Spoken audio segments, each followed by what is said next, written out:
It's a Peak Millennium podcast jingle.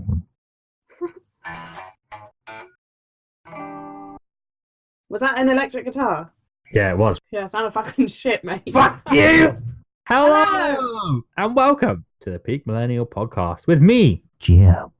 And me, and Giovanni Paolo Conte. My goat. Gave up my details to the internet. I don't ever talk about my middle name because I hate it. What is it? Wait, you told me, is it Louise? Every No. girl's middle name is Louise. I swear to Yeah, fucking God. But Gio, I'm not white, so obviously it's not Oh, my middle name. Goat. Is that Indian for Louise?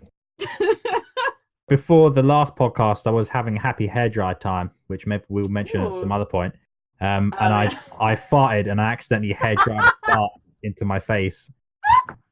It was like steamed because it was like a hot hairdryer. So I steamed a fart and I blew it into my own face. Oh, Gio. So, Gio, what have you been up to since we last recorded? Oh, mate, what have I been up to since we last recorded? So I was doing like a freelance gig from home last week. Mm-hmm. And that finished. So since then, oh Christ, I've been a mess. My beard has grown like 7 inches. In a week? In a week. I've watched every episode of New Girl twice. I shit you not. Wow. You really like New Girl, don't you? It's really good. It's just so good. So funny. And all the ladies are so lovely.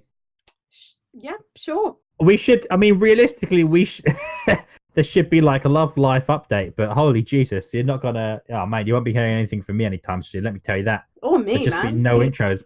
Feels bad, man. Or me. Also, I'm quite private about that side of things. If I am dating someone, I don't post stuff on social media that much, or like anything like. I don't know. I'm weird. I don't like it. I don't like opening myself up to that scrutiny. Yeah, I get that. I don't post a lot of stuff to social media a lot of times anyway, because it's just kind of weird. Yeah, I do if it's like me or the food I'm eating or where I am, but yeah, that's kind of it. Like, I think I like to control what people see or know about me that I don't want them to know. It's like, if they're not my friends, then fuck them. Yeah, fuck them. Fuck them. I went to Brussels. No, fuck. Bruges. I went to Bruges. Is that in the same place as Brussels? It's in Belgium, so yes. The same country, but not the same place. And it was the most picturesque and romantic town I've ever been to. Oh, that's why you had nice waffles, because they're Belgian waffles. Yes, exactly. I get it. So I ate too many, and now you have to roll me around everywhere because I can't walk. Those waffles did look good, man. They did. They were fucking good. I'm not even a waffle guy, but hot damn. You're not what? I'd make love to those waffles. So, you have prepared some things? Yes, similarly to the first podcast, I have prepared some wonderful Reddit questions. And I found some pretty juicy ones. All of them have updates now because I like the updates. My 20-year-old female friend, 21-year-old female, is going to great lengths to prove that my boyfriend, 24-year-old male, is cheating even though I know he isn't. Ooh, okay. This is where we need suspense music for this, like. What is that? Is that James Bond? I don't know what the fuck you're singing, mate. I don't know what you're doing. So I live with Emily, a person I met a couple of years ago. We became fast friends, admittedly moved in together last year out of convenience, but have stayed true to our friendship, which has definitely strengthened. My boyfriend is Sam, someone I met about 1.5 years ago. We've been dating for just over a year, with our relationship transforming into an LDR. Long distance relationship. There you go. About 5 months ago, because Sam moved for work. I never thought that there were any issues between Emily and Sam. In our early stages, she was very gracious and seemed to know the perfect balance between socializing with Sam and giving us space. It was only when Sam moved away that she started making little comments about how funny it would be if Sam had a side chick in his new city. Right? Okay. Oh, Jesus. Or that I was actually a side chick and he's gone home to his family. There's no way this is true. Sam has always been honest and open, has always mentioned that he quickly shuts down girls if they try on with him. And as for the family thing, I helped him move into his small 2-room apartment and not a family home. I've always shut this down very quickly whenever Emily starts on with it. However, recently, she's been taking extra steps to try and make me believe that my boyfriend is cheating on me. She told me over dinner the other day that she had proof that Sam had slid into the DMs of one of her friends. Oh, shit. And showed me a screenshot of Sam's secret Twitter account hitting on her friend about 9 months ago. The account was not Sam's username at all, and just in case it had been a secret account, I searched the username and it came up with a profile of a 15-year-old boy, also called Sam. Though I told Emily this, she was insisting that this profile was my Sam, and that he was clearly catfishing using this kid. Or that he was Sam's younger brother. Sam has no younger siblings. Last night, she sent me an SOS message saying that there was an emergency, but after rushing home to see what was happening, she said that the emergency was that Sam doesn't have his Facebook relationship on his profile. Oh my god. And that it was obvious that he's trying to appear single. No. You gotta stop this now, Gio. I'm pissed off. I'm so pissed off. Goddamn. The reason his relationship isn't public is because I asked for it not to be, since I don't believe that my relationship status is anyone's business. Yeah. We are in a relationship on Facebook, but only privately. Yet again, I explained this to Emily, and she still tried to argue that he could still be cheating and that I was subconsciously manipulated to keep the status private by him. In brackets says I really wasn't. I'll clarify here that I've never said to Emily that I think Sam will cheat on me in his new city, because I don't. Simple enough.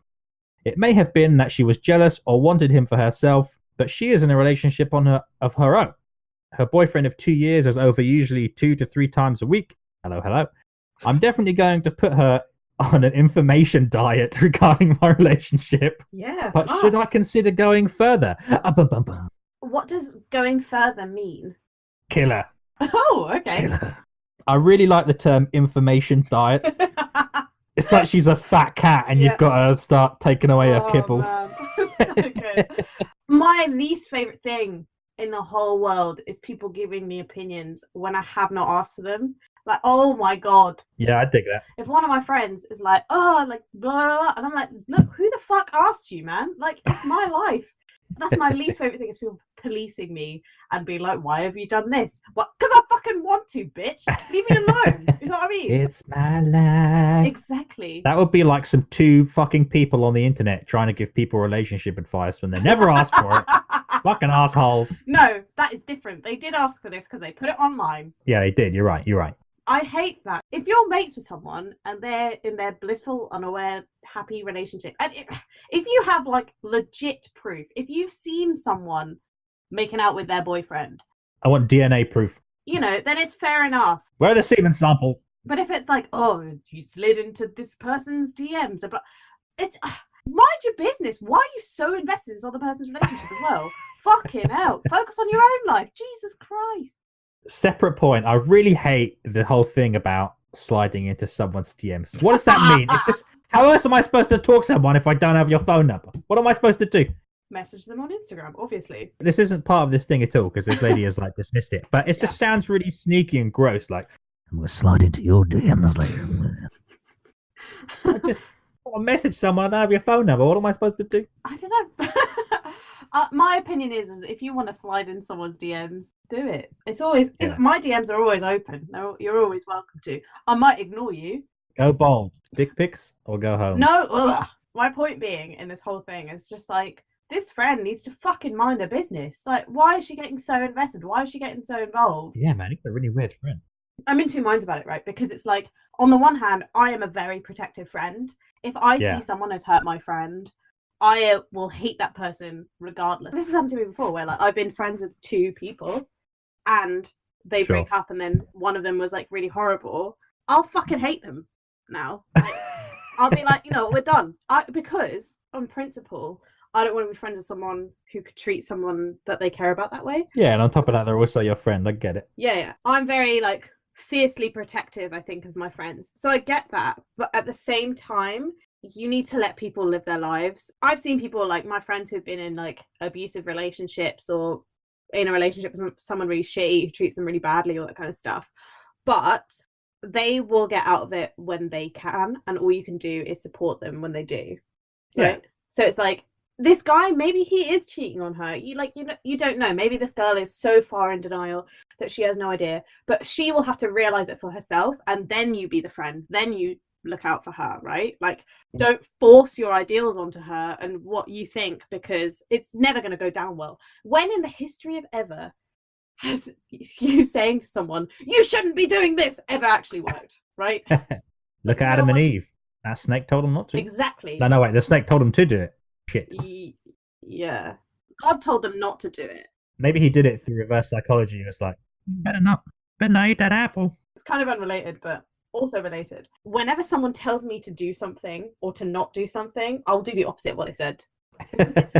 Is that really toddler mentality in me where someone's like, why have you done this? Like, that's not funny. And I'm like, I don't give a shit. I'm going to do it 300 times now. It's the funniest damn thing I've ever heard in my life. In summation, mind your business, bitch. Mind your business, Mind bitch. your goddamn business.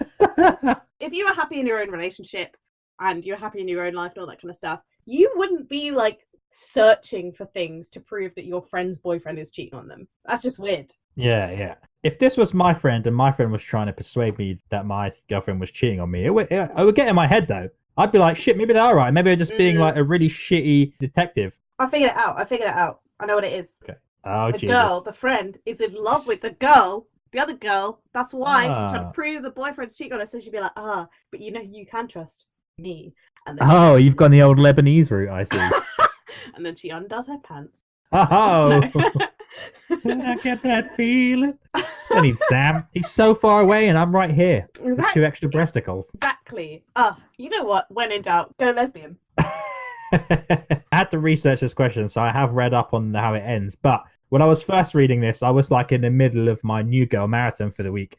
And this sounded exactly like the beginning of some sort of sitcom episode. Yes, when, like, yeah.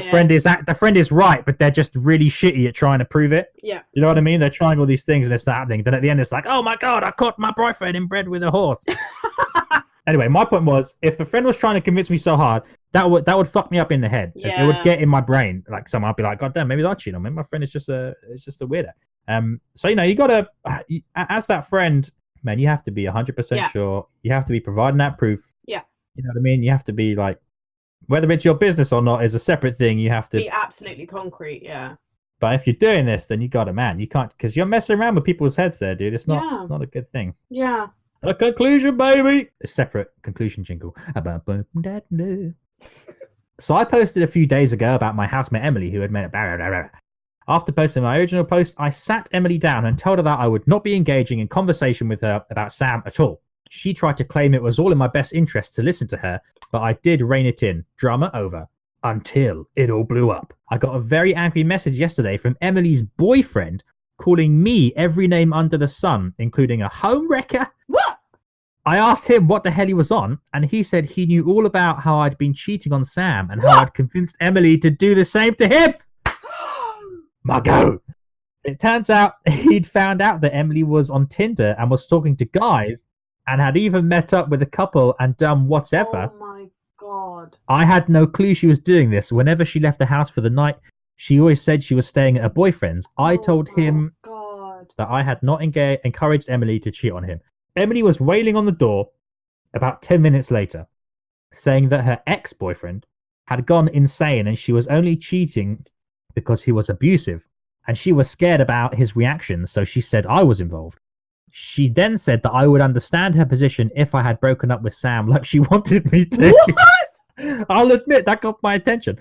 I asked what she meant, and she said that she had wanted us to both be free from our partners, but she knew I wouldn't cheat on Sam, so had tried her best to convince me that he was cheating so I would leave him.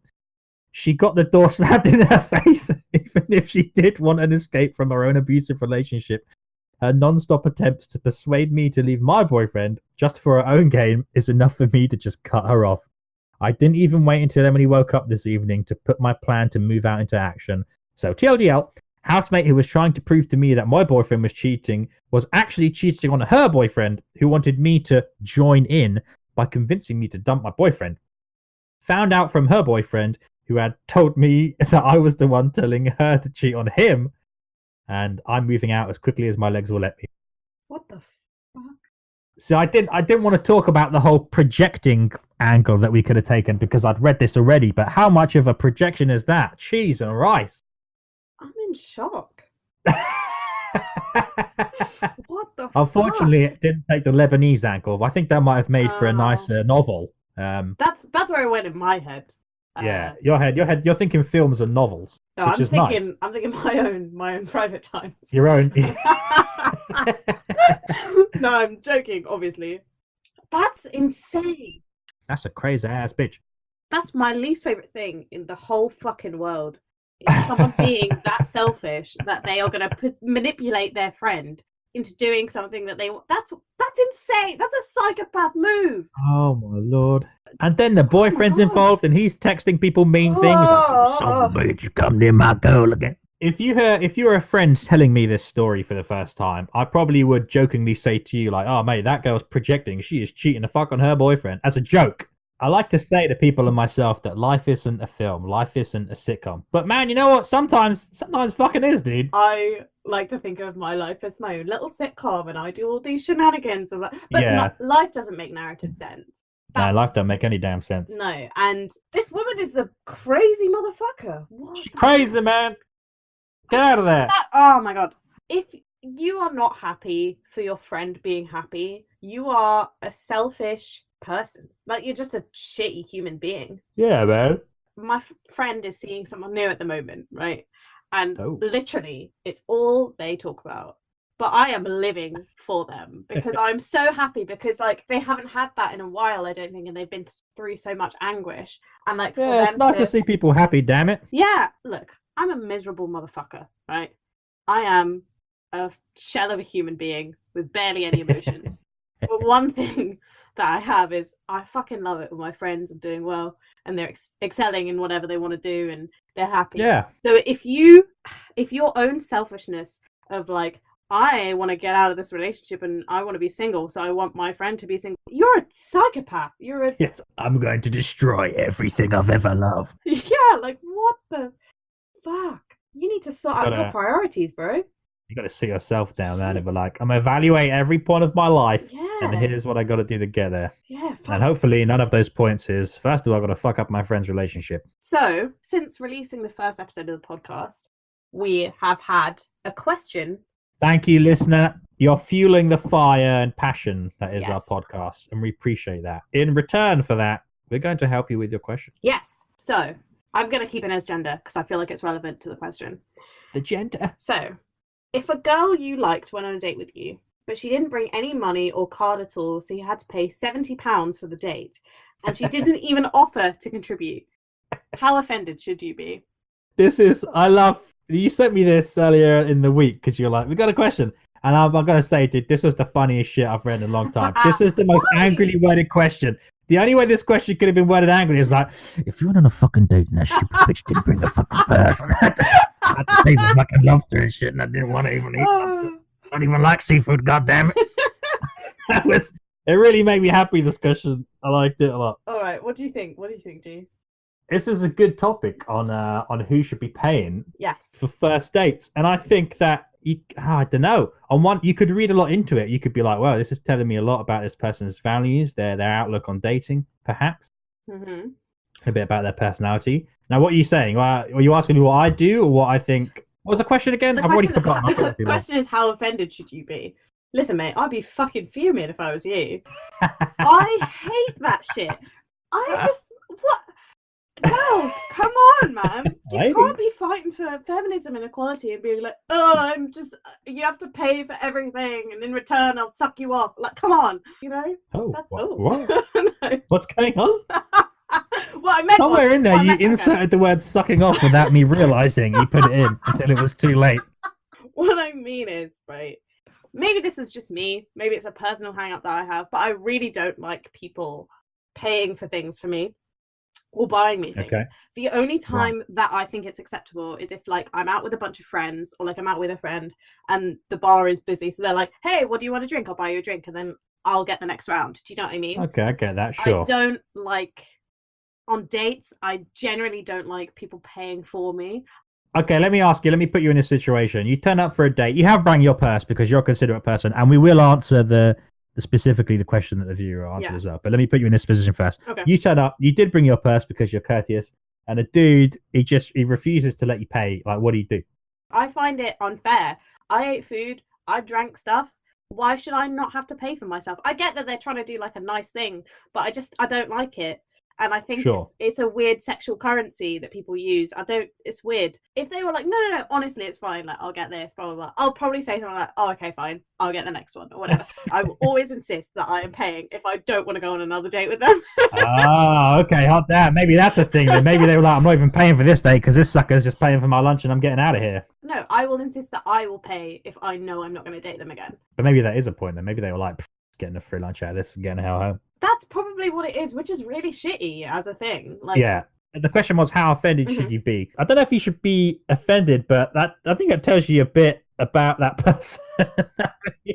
Yeah. And you can because you've had at least some time with them. You've had an hour or two, let's say, to gauge their personality. So you can make a judgment. I think, is this person like a traditional, old school type of gal, or is she just like, fucking forgot my wallet, whoops, lol, and you're gonna have to pay for it. In which case, you should probably be. You've been taken for a ride there. I'm gonna be honest with you. Okay, what's your thoughts on paying? I would feel a bit, I guess offended. Okay, I would feel a bit offended. I ain't got no money. The reason I wanted to ask you this is because I think you are in general, quite like gentlemanly as a boyfriend or whoever you're dating. Yeah, well, this is my point. If I invited you out on a date, then I'm going to pay because I've invited you out. And I'm just going to pay. That's like, look, it's tradition. It's traditional. Like, it's the way it's been done. It's a gentlemanly thing to do. And you know what? Chivalry. There's room for chivalry. No, tradition means fuck all nowadays. This is my point, right? You can't fight for equality and all that kind of stuff and still be like, they've got to pay for me. No, come on. You earn money as well. You ate food. You should pay for yourself. Do stuff yourself. Yeah, but not everything has to be like a political statement. It doesn't have to be like, I'm paying for you, so now you got to come home, have sex with me, and also you're worth like nothing to me because I paid for your food. But I'm coming at it from like a woman's perspective as well, where if someone pays for something for me, I then feel like I owe them. It might not be said. Yeah, and I can understand that. Yeah, I get that from a lady's point of view. 9 times out of 10, they won't expect anything. They won't. But I feel like, kind of, if you pay for my dinner, I've got to suck you off a little bit. Do you know what I mean? I've not. I'm sure, and I get me wrong. I'm sure there are guys out there who, they have a bit of malice behind that thought, and they do think like that. Me personally, it's not even that big of a deal. Like if you would persist to me that you wanted to pay, I'd just be like, yeah, right. Just because, honestly, it means like so. Yeah. It doesn't mean anything. Let's get real. But I'd try. I'd say like 70% chance. I'm just gonna pay. I'm gonna pay, and I'm gonna open doors, and I'm gonna do all that traditional gentlemanly stuff because I think there's a place for that in the world. Not everything has to be this kind of. I think we're sterilizing the way that people treat each other. Like people got to treat each other as you are my pure equal. And yeah, people are pure equals, but you can, I have had boys pay for me on dates before. When I go on a date with a lady, what's the rules there? I see it as like I'll get this one, you get the next one sort of thing. I don't know. That's just my opinion though. You know what? Yeah, I don't mind that. I don't mind. I'll get this one, you get the next one. But I'm always doing the first one. Yeah. That's the way it is. Okay. That's my like millennial meet between traditional chivalry and modern day is that I'm doing the first one. But but point is, if you don't bring your wallet at all, you're a wanker. Yeah, come on, man. Like, you try not to make a good first impression. Like, what are you doing here? It's ridiculous. I have to bring my wallet or my ID anywhere I go if I'm getting drinks because I look about 12 years old. Oh, that's true. You are a tiny, tiny human being. You're right to feel a tad offended. The sad point is that maybe this guy went in thinking, I'm going to pay with the first date, whatever, it's going to be nice. And then they just don't bring their wallet at all, and you're taken back a bit, and you're like, well, what? Yeah. This person using me for free dinner at this point. I'm providing a service now. This isn't a date anymore. It's one of those things where, like, I think even if you expect you're going to pay, it's nice to be a little bit challenged on it, I guess. You want to be able to swoop in and be like, no. It's okay. I've got this, I would like that as well. If someone's like, no, I'm like, no. I will do this. I like to be like, I am the hero in this situation. I get that. Well, in this case, this person was being sly. But if a guy is trying, on a reverse side, if a guy is trying to pay for a first date on you, I think you can gauge from their personality at the dinner if they're just doing it because they're trying to get underways, or if they're they're just being a bit more chivalrous. There's nothing wrong with a bit of chivalry, guys. Because when I said to you that when I was going on a few dates with someone recently, and they were like, "Oh no, I'll pay," and I was like, "Okay, please, I'm very poor." But also I know what they are like, and like they're not going to expect me to do anything just because they paid. They were just paying to be nice. It really depends on the person. Some guys I've gone on dates with and they're like, oh no, I'll pay. And I'm like, I know you expect me to like wank you off at the cab home or something, and I'm not going to do that. Yeah, well, you can. That's like I'm saying. You can gauge from their personality. There's nothing wrong with not being any of those things and just agreeing to split the bill or doing the old like we talked earlier. I'll pay this time, you pay next time.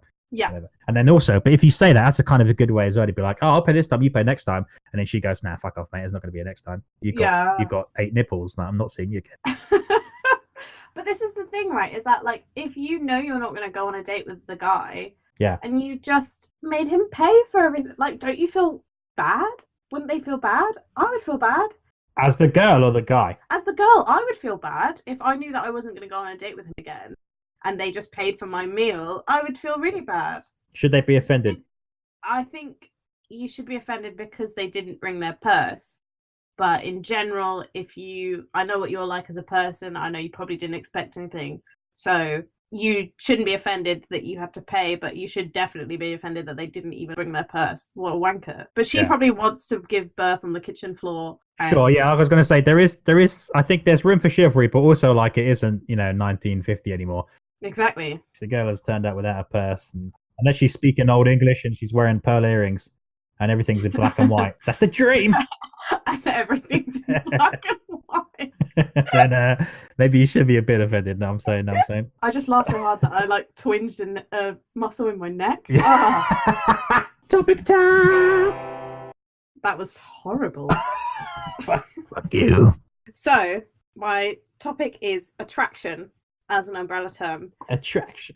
I've been thinking about it a lot recently because I think there are different kinds of attraction, and I wanted your opinion on what you think about my thoughts. Let me ask you this really frank and somewhat superficial question. Have you ever been attracted to an ugly person? Yes. Yeah, I have too. That's a weird thing, isn't it? It's a strange thing. Gio? Is it me? It's myself in the mirror. I'm like, damn you. I'd fuck you. I think I'm attracted to people who are quite weird looking sometimes. Like I like boys who are a bit distinctive. You know what? Dude, I get that. I get that too. I thought that was just a me thing, but I absolutely know what you mean. Like, if someone's got a bit of a weird nose, I'm like, okay, I'll get behind that. I like boys who are people who are quite distinctive looking. Yeah, unique looking. I get that. Do you think that there's different kinds of attraction? Because I think there is. So I think for me, what happens a lot of the time is I've got like physical and sexual attraction. Oh, I see. Okay, right. Or like romantic attraction. And I think they can be two very different things. Oh. But I think it's rare that I get two in the same person. So I think sometimes I can be really physically attracted to someone. I'd be like, you're very, very hot. But then as a person, I'm like, oh no. Oh, I see. So you're saying a potential partner would have to have a few of those things to make them match up. Perhaps that's what makes people like compatible. Yeah, I think so. What do you think? Yeah, no, I agree with that. Yeah, you got physical attraction, of course, and I've been physically attracted to some fucking stupid ass people. You know what I'm saying? Yeah. They haven't got a brain in their body. Yeah, and at the same time, I've been weirdly attracted to some kind of troll, a twitter, a twatter, a pitter, a patter. Now it's time for a tweet. Tweet, tweet. For fuck's sake. Have you ever had a romantic dream about someone who you never saw in a romantic way, and then you wake up and suddenly you have some weird crush on them, like subconscious, why you gotta do me like that? I retweeted that because that has so happened to me before. It's completely fucked me up. Oh god, they're probably gonna listen to this, so it's really weird, but it's okay. I won't use names. It's yeah. fine. Well, yeah. I had a dream. It wasn't even like a sex dream. Yeah. It was like a weirdly intimate dream. Oh, it was like you were holding hands whilst watching your friends. Yeah, like we were like in bed, like talking and like cuddling. And then I woke up and I was like, oh fuck. I was like, oh no, I'm gonna have to get over this now. That's weird. And I just couldn't look them in the eye. This is a while ago, a long time ago. But it's so weird because it was like I never thought of them in that way. And then suddenly, bam, I woke up and I was like, oh no, where did this come from? Because we were very good friends as well. Right. So it was just like an added complication. I got over it now, but fuck, it really fucked me up for a few months. Really did. I don't know, man. I don't think I have ever had that. I've never had, like, not from somebody I've already thought of in a romantic or attractive way before. So my brain has never, like, almost like tricked me into liking someone. I've had dreams about girls who don't exist. I have dreams about girls who I've never met before. What if that's your soulmate and you've just never seen them in real life before? That's really sad, though. That's like something you'd see in an old people's Facebook post with like some butterfly outlines and some sweaty text. What if people That's in my your dreams are soulmate. just soulmates you haven't met yet? Go! Mind blown. Then where is Nick Jonas? Chicken owners. You know what? Nick Jonas and Priyanka Chopra still upsets me to this day. That's just irrelevant side point here. It upsets me because I'm like, should have been me. It should have been me. I get that. Know? I think that basically I put people into categories. That sounds really horrible. Oh, you can sound a bit horrible. That's all right. You're just letting your brain out. This is a slightly separate point. I think when I am attracted to someone, I kind of put them on like a very high pedestal. Right. And then as soon as they do something that doesn't match up with what I think of that person or what I would want from someone I could date, they fall very hard very quickly. Oh, I the see. The smallest thing could just completely knock them off, and suddenly I'm like, I don't feel anything for you anymore. It's very weird, I think. I get that. For me, maybe it's a guy thing of that. I start out the same way. Someone is like hugely physically attractive, but if they're not, if there's like bits of their personality which are a bit weird, then I think my brain will compensate for that. Be like, it's not so bad. Look at them titties, or you know what I mean. It's like it'll refocus your mind. But if you're right, if they do, so if they're like, you find out one day that they hate Jews or something, you go, but there's no going around that. I mean, I wasn't going that extreme. No, but you know what I mean. That's a De-Rection material right there. Wow. Okay. I think what happens to me is like I'll have people that I'm like romantically, I think, compatible with, and then people I'm physically attracted to, but I think they're not often the same thing. And all the people I think I would just be romantically compatible with, I've just made my friends. Fair. My mate Aaron, shout out to Aaron if you're listening. Aaron and I've said so many times, I've been like, I wish we were attracted to each other because we would be a great couple, but I really don't. I'm really not feeling that, I could get that. I agree with everything you said, apart from the very last bit. I think that if I'm romantically attracted to someone, I mean, I guess I could be friends with them, but I'd always have like, there'd always be that strange little penis-shaped barrier between us. Really? Yeah, I think so. Even if you're not physically attracted to them, but you think romantically you guys would work. That's not how I view things. Romantically could work. I think romantic attraction, like a whole different, is a kind of a bit of the personality, a bit of the what's the word I'm trying to think of here? Chemistry? Yeah. If the chemistry's right, then romantically I definitely can be into someone. I do think you got to have everything. That's what makes someone a partner, right? That's what makes. If I have one or the other, I'll just make them my friends. Like there are people that I'm friends with who I'm like objectively they're a good-looking guy, and like, they're attractive, but I'm just not attracted to them in any way. Like I recognize that they are attractive, but to me I'm like, ew, get away from me. I don't know if I can do that. Maybe it's a me thing, maybe it's a guy thing, but I have to be completely platonic. I don't see anyone as anything other than my friend unless they tell me they want something else. Do you know what I mean? That's kind of an unrelated point. I wanted to talk about that in a separate episode. I want to talk about the friend zone. In general, your opinion is that if you think you are even slightly attracted to someone, you won't be able to be close friends with them. I don't think I have been. I think I could, but there would be like a duel in my mind between the old romantic mind going like, come on, you know what I mean? There's no, you know what I mean? We can have a go, come on.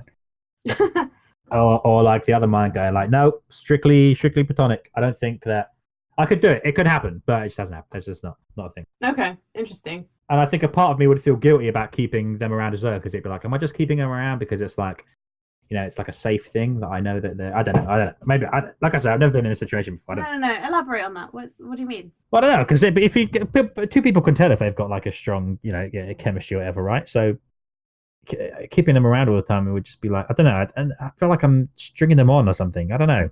It's a weird thing I've got. No, I know what you mean. I think sometimes you can have a chemistry with someone and you like talking to them because you know that they're there. It's like a safety blanket. Plus, when I'm drunk, like evil me comes out, because when I'm drunk, the opposite comes out. Be like, yeah, I am keeping them around just because we can get it. Yeah, and I'm saying we can. It's quite rare for me to, I think, have both. Where I think I could be in a relationship with this person.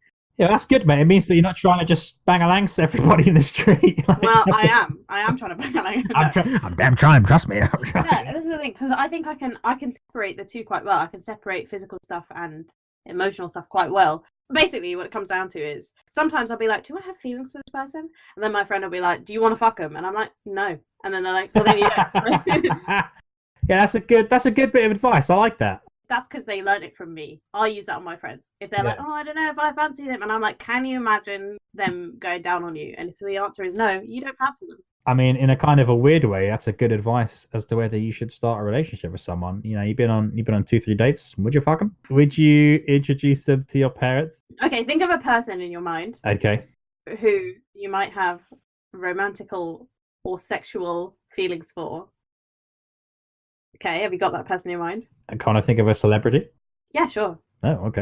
This is for the listeners as well. Oh, really? Okay. Think of that person in your brain. Oh. Right? If it's me, Oh. slide into my no. Yeah. If you can get hold of us at peakmillennial@gmail.com, just direct it to Angela and not Gia, because you could get into some really weird shit.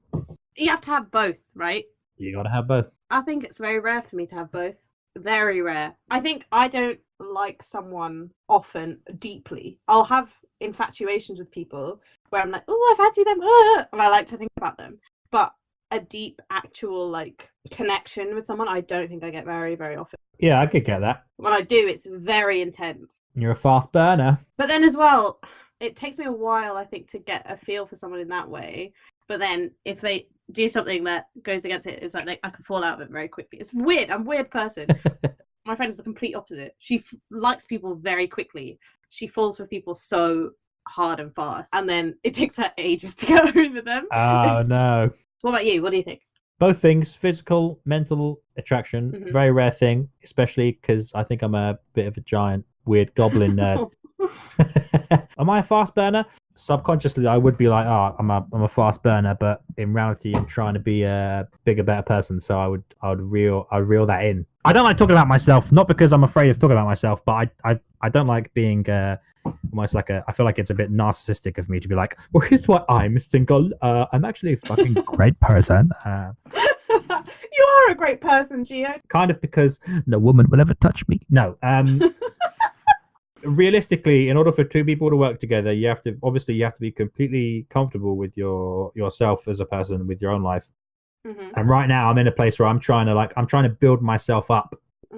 Here's a tip for podcast listeners, because I'm an absolute guru of love. Imagine your perfect. I'm going to say lady, but come on, we're adults here. You can imagine. Imagine your perfect lady, or one version of your perfect lady. What is she like? Where does she put the effort into her life?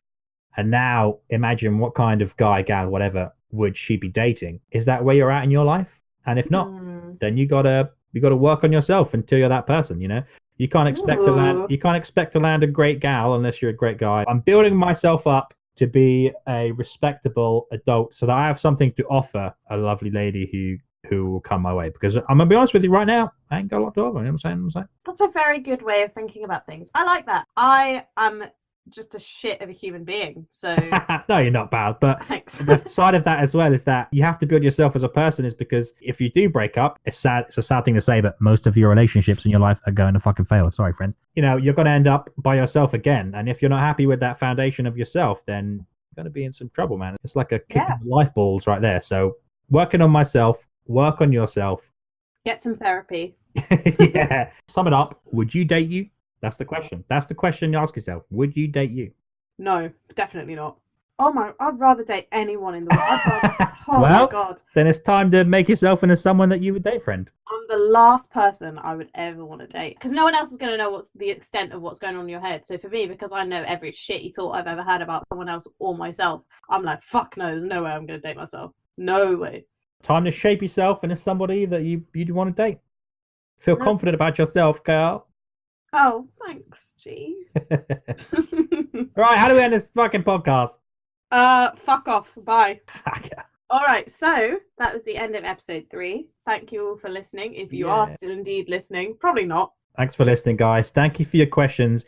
If you have questions, then please, please, please, if you've never tried to do something creative before, it's so nice when people engage with you. So even if you have the stupidest question to do with the relationships, send it to peakmillennial@gmail.com, or you can come and join our Discord server. If you know us, then you're welcome to slide into my DMs on Facebook, and I'll send you a Discord link. Like I was saying, it's so helpful when you have people engage with you and ask you questions, because on one hand it's like less things that we have to find randomly off the internet that might be useful to people, and two, it's a nice thing to feel like people engaging. What I like to think of it as is you're giving us £20. Imagine the feeling you get if someone were to just give you £20 for free. That's how creative people feel when you engage with their things. So send us a question. It's like sending us £20. So please. So if you want to be on the podcast, or you have a question that you would like to talk with us about on the podcast, just message either one of us, and you're more than welcome to talk about it with us. All right. Well, that's the end. Thank you. Thank you, friend. Go do the shit jingle because it's all we have. Fuck, it didn't pick it up on the mic. I was going to say, is that it?